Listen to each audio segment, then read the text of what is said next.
people, so this is the third tutorial in my Harry Potter series. Today we'll be doing Ravenclaw, and my friend Amber took one for the team. I did not have a friend in town that was House Ravenclaw, so she stepped up to the plate and let me use her for this tutorial, and I am very appreciative of her for that. So what we're doing first is setting her eye. We're priming and setting her eyes using the hard Candy Eyeshadow primer and a translucent shadow as normal. The main palette I'll be using today is the Morphe Stunning Vibes palette, and the first transition shade I'm going in with is called Scandal in the Crease, using the fluffy M441 blending brush and just getting that in the crease. Not too precise, it's just your first transition shade. Next color I went in with was called Hit It Off, and I'm using the Morphe M433 brush. This is more precise. This isn't as fluffy because we want to keep it more concentrated in the crease, and this is a darker blue color. So obviously, as you can see, we're starting in with the blues. Ravenclaw's colors are blue and bronze. Sorry, yeah, blue and bronze. So I just put in the Hit It Off color as many times as I wanted until I got the color of blue in her crease that I desired. So just went back and forth with the M433 brush until I got that blue. And then in between each application, in between each color, I go in back in with that Morphe M441 fluffy blending brush and make sure that all of the edges are blended nicely together.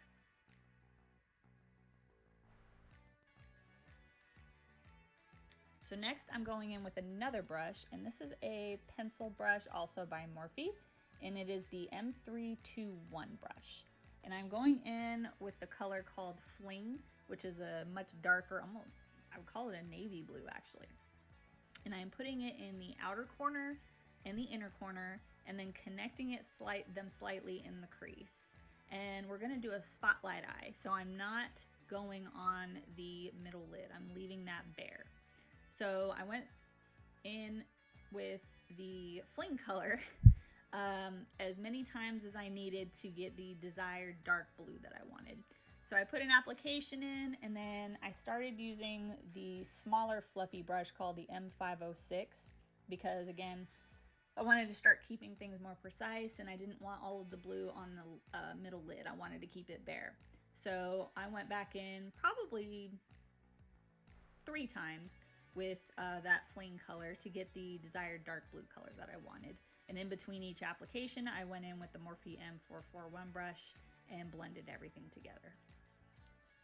So now I am applying a gold color, and this is actually from the Morphe Jaclyn Hill Vault Collection, the Armed and Gorgeous palette, and I'm using Coin.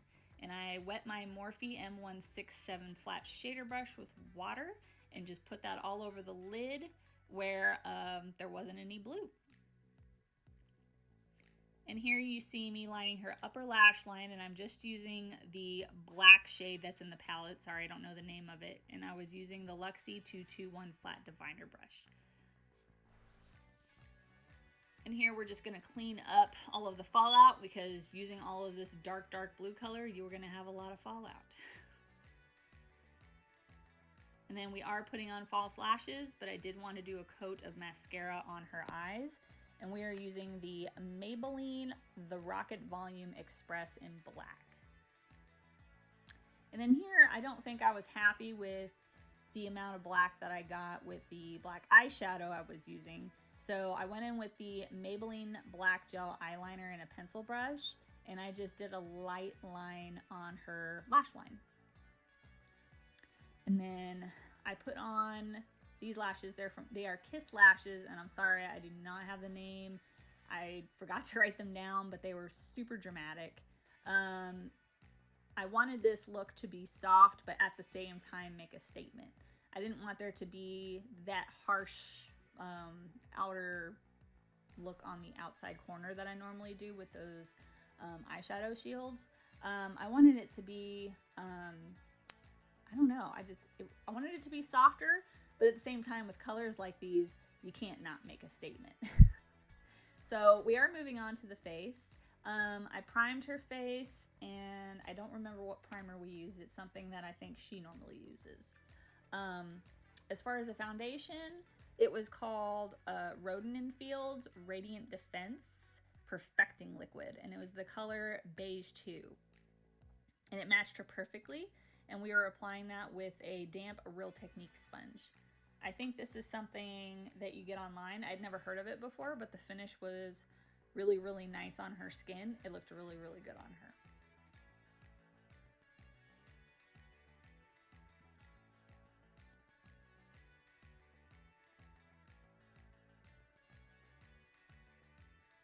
And again, as I always do, I take it down the neck just because I don't like there to be any line of demarcation, just in case it doesn't exactly match the rest of the skin on your neck. And here I am just applying concealer to her under eyes, and this was called Arbonne. I'm not sure how to say it exactly. I'll list it down below. And it was in light Clair color. And just taking that same damp Real Technique sponge and patting that into her under eyes. Next, I am setting her foundation with the same sponge and the RCMA Translucent powder. I think she probably has combination skin. She wasn't quite sure, so that's why I decided to use this powder on her.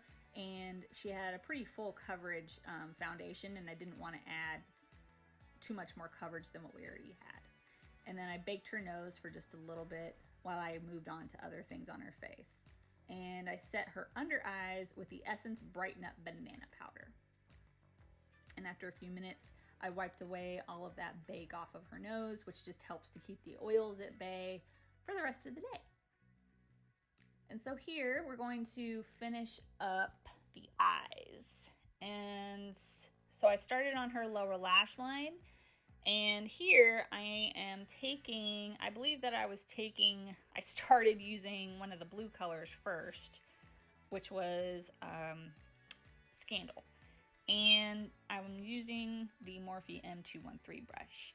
And then I saw that I was about to have more fallout just because this is blue. So I started putting extra powder underneath so that that white powder will catch the fallout that you use, because you are going to have fallout from using this bold of color.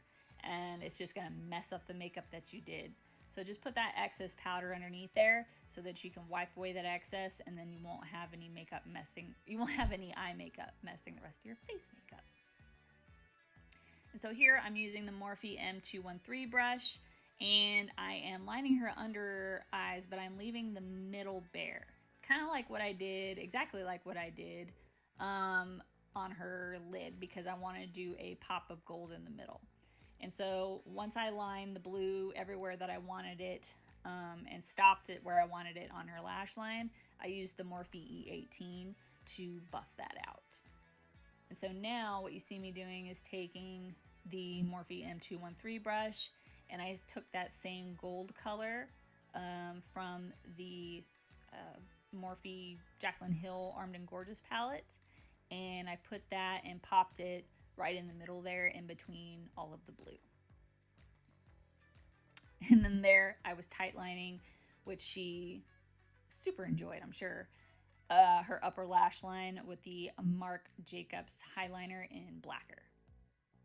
And then here I am just lining her bottom waterline with the same Marc Jacobs Highliner in Blacquer as well.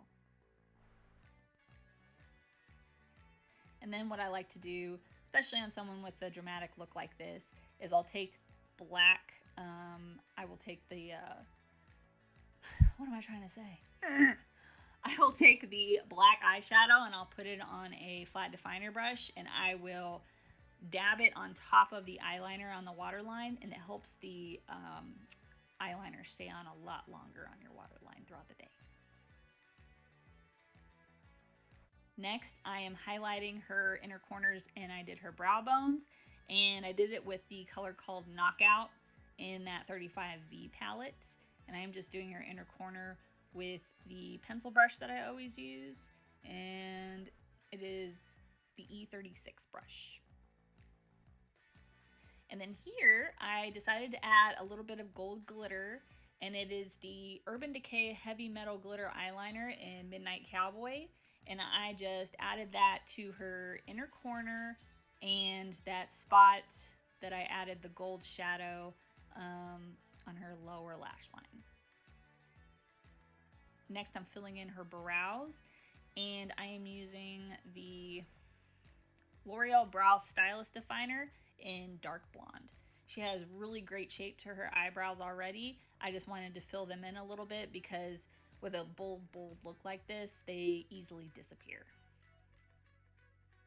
So now we're going to go on to the bronzing. I am using my Kat Von D number 4 brush and the Hoola bronzer from Benefits. And using this brush will kind of give you kind of a light contour, and I'm making her do the duck face, which all of the girls just love to do for me. But it does help me follow the line of the cheekbone, and it helps me figure out where I want to put the bronzer and where I don't want to put the bronzer. And I think that it just really brings life and shape to the face, and I really think it just pulls the whole look together. I told her if I was on a deserted island and could only have one makeup item with me, it would probably be bronzer. I really do think that, because it just can just totally bring life to your face, and you can use it in more than one way. So just putting a little bit on her forehead. She has a cute little forehead. She doesn't need it, but just wanted to tie it all together. And then just using an angled little brush and doing a tiny light little contour on her nose. She has a very cute little nose. She doesn't need it. But again, just doing that to tie into the bronzing onto the rest of her face. And then just going in with another brush with no product on it to make sure that those edges are blended. Then I took my giant Morphe brush that I usually use to take that bronzer down her neck and her chest, just to make sure that everything just fades together and we don't have any harsh lines along her jawline. Next, we're going in with blush. And I believe I was using one of the, yes, I was. I'm using one of the Tarte Amazonian clay blushes, and it's in the color Risque. And it was a big angled Morphe brush that I don't have a number on. Now we did some highlight on her, and I am using the Morphe M501 little brush. And I decided, because she had some bronzy gold in her look, I decided to use what I got in my Ipsy bag, the Ofra Cosmetics highlighter in Star Island, and I thought that it went really well with this look.